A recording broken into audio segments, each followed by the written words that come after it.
En 630, l'Empire byzantin sort exsangue de sa guerre contre les Perses, couplée aux invasions des Slaves et des Avars. Or, c'est justement à ce moment-là que les Arabes musulmans se décident à attaquer. Mahomet vient de convertir une bonne part de la péninsule arabique à sa propre version du monothéisme, l'islam.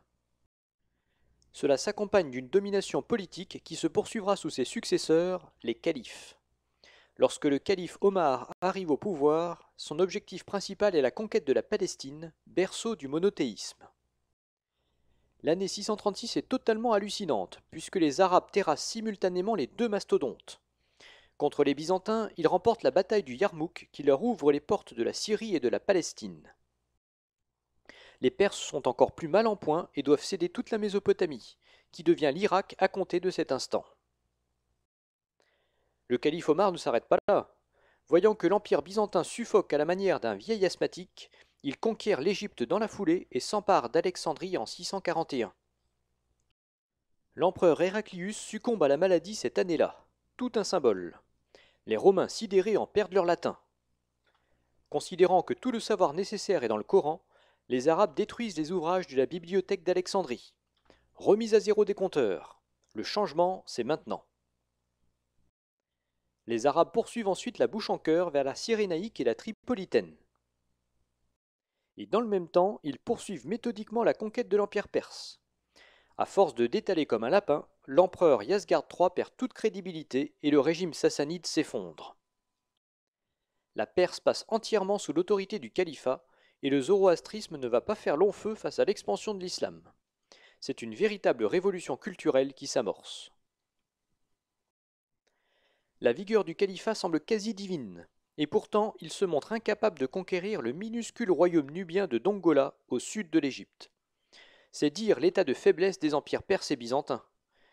Les querelles internes au christianisme ont aussi beaucoup favorisé l'essor de ce nouveau monothéisme débarrassé des ambiguïtés divines de Jésus.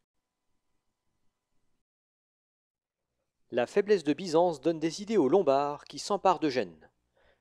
Pendant ce temps-là, les Arabes menacent la Tunisie. Ces deux périls poussent les gouverneurs de Carthage et de Ravenne à revendiquer leur indépendance. C'est tout le système qui s'enflamme. Le pape lui-même commence à sortir les crocs en surfant sur les déboires de Byzance. Ça se règle pas du tout à l'amiable. L'empereur Constant II le fait tout simplement capturer et exécuter. Assassiner un pape, c'est quand même pas très chrétien. Profitant de ces guerres intestines, les Arabes montent une flotte toute neuve en Méditerranée.